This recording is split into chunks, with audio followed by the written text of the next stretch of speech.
آج مجھے جس موضوع پر بات کرنا ہے وہ غزوہ بدر،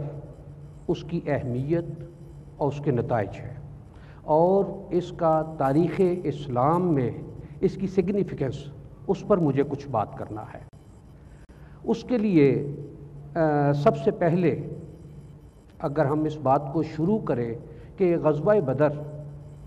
کے اسباب میں جب نبی کریم صلی اللہ علیہ وآلہ وبارک وسلم نے مکہ مکرمہ سے ہجرت فرمائی اور مسلمانوں کو ایک اذن ملا، ان کے لیے اعلان ہوا کہ جتنے بھی مومن ہیں، مسلمان ہیں، کلمہ گو ہیں، وہ مکہ سے مدینہ منورہ ہجرت کریں۔ اس اعلان کے بعد، اس اذن کے بعد ہمیں مدینہ منورہ کی اس وقت کی صورتحال کو دیکھنا ہوگا۔ اس صورتحال میں سب سے پہلے مدینہ منورہ کے اندرونی حالات، کہ اس وقت مدینہ منورہ میں جب مسلمان وہاں پہنچے ہیں ہجرت کر کے، تو 3 کمیونٹیز وہاں موجود ہوئی ہیں۔ سب سے پہلے مسلمان،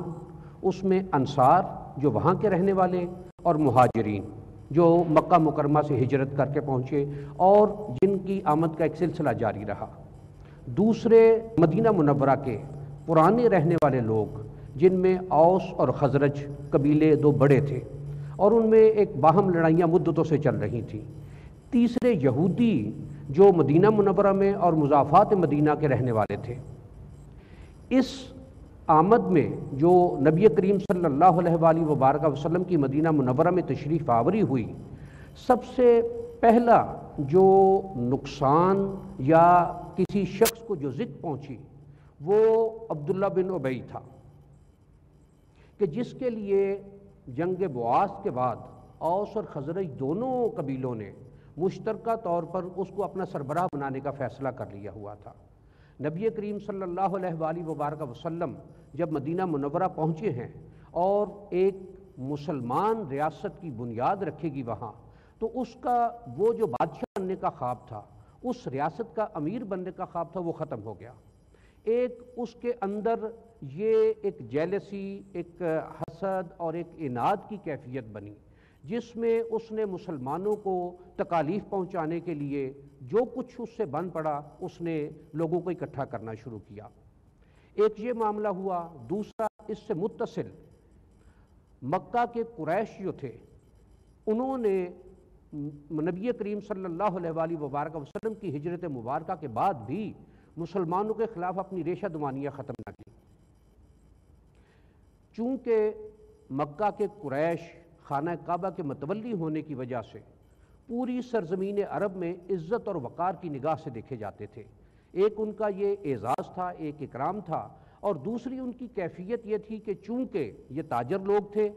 اور ان کی تجارت شام اور یمن تک پھیلی ہوئی تھی، اور ان کے لیے جو روٹ ان کا تھا، راستہ ان کا تھا تجارت کا، وہ مدینہ منورہ کے قریب سے ہو کے گزرتا تھا، اور یہاں کے جتنے بھی قبائل تھے راستے میں اور کس کے قرب و جوار کے، وہ انڈر انفلوئنس تھے مکہ کے قریش کے۔ اس کی ایک حیثیت یہ بنتی ہے۔ دوسری حیثیت اس کی یہ بنتی ہے، دوسرا معاملہ اس میں یہ آتا ہے کہ مدینہ منورہ کا شہر اس وقت، مدینہ منورہ کی ریاست کوئی امیر ریاست نہ تھی، وہاں کاروبار کے زیادہ مواقع نہیں تھے۔ جتنی بھی وہاں کی معیشت کا دار و مدار تھا وہ زیادہ تر زراعت پر، اور جو کچھ تھوڑی بہت تجارت تھی وہ یہودیوں کے ہاتھ میں تھی۔ اور یہودی ایک تجارت کے حوالے سے اور اپنے سودی کاروبار کے حوالے سے انہوں نے وہاں کے جو قبائل تھے ان کو، اور وہاں کے مقامی لوگوں کو جو مشرکین تھے یا ان 2 بڑے قبائل کے علاوہ بھی لوگ تھے، ان کو بھی اپنے شکنجے میں اس طرح سے جکڑا ہوا تھا کہ ان کے لیے ادھر ادھر نکلنا مشکل تھا۔ یہ معاملات اس میں، اور پھر نبی کریم صلی اللہ علیہ وآلہ وبارک وسلم کی فہم و فراست، ایک نبوت کا جلال،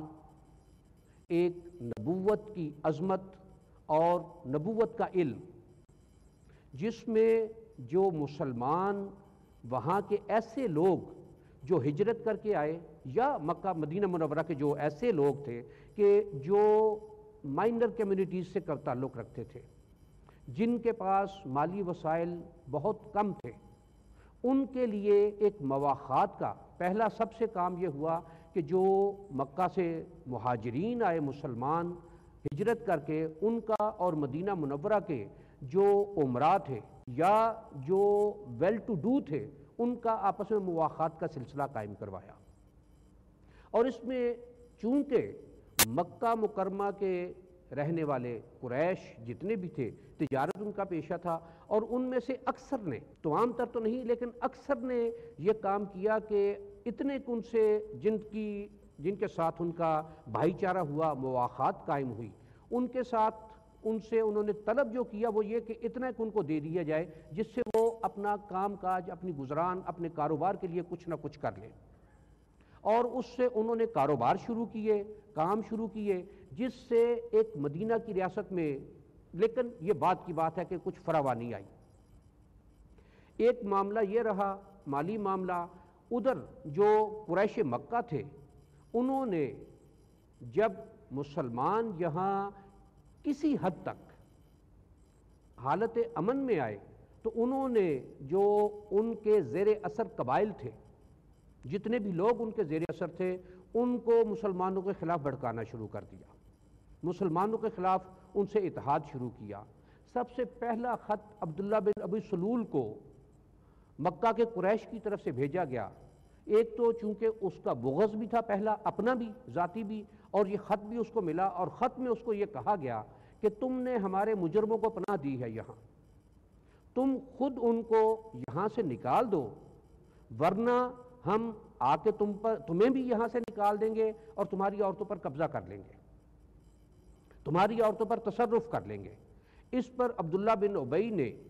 ایک لشکر کی تیاری شروع کی۔ سرکار صلی اللہ علیہ وسلم تشریف لے گئے اس کے پاس، اور اس کے ساتھ مذاکرات کیے، اس کو سمجھایا، اس سے بات کی، اور اس کو بات سمجھ میں آ گئی کہ چونکہ اس وقت جو اوس اور خزرج کے اکثر لوگ وہ مسلمان ہو چکے تھے، اور اس سے یہی بات ارشاد فرمائی کہ کیا تم اپنے بھائی بھتیجوں کے خلاف جنگ کرو گے؟ اس بات سے وہ رک گیا، اور چونکہ جو اوس اور خزرج کے لوگ بھی تھے جو مسلمان ہو چکے تھے، انہوں نے بھی اس کی حمایت سے دستکش ہو گئے، کنارہ کش ہو گئے۔ ایک معاملہ اس کا یہ بنا، نبی کریم صلی اللہ علیہ وآلہ وبارک وسلم نے کچھ قافلے معین فرمائے جن کو سرایا کہا گیا، اور سرایا وہ قافلہ، وہ گروہ جس میں نبی کریم صلی اللہ علیہ وآلہ وبارک وسلم نے خود شرکت نہیں فرمائی، اور اس کے لیے یہ کہ ان کو مختلف مکہ سے جو راستے جانے والے تھے، شام اور یمن کے، مدینہ منورہ کے پاس سے گزرنے والے، ان راستوں پر وقتاً فوقتاً ان کو مامور فرمایا۔ اور اس میں دو واقعات سرایا کے، کہ جو سرایا حضرت امیر حمزہ رضی اللہ تعالیٰ عنہ، کہ یہ ان کے ساتھ 70 آدمی تھے، اور یہ جو راستہ ان کو جو مقام دیا گیا، اس کے لیے جب یہ چلے ہیں تو وہاں راستے میں انہیں ابو جہل کا ایک لشکر ملا، قافلہ ملا، جس میں کوئی 200 اور کچھ روایات کے مطابق 250 کے قریب آدمی تھے۔ ان لوگوں میں آمنا سامنا ہوا، اور بات تلخیوں تک پہنچی۔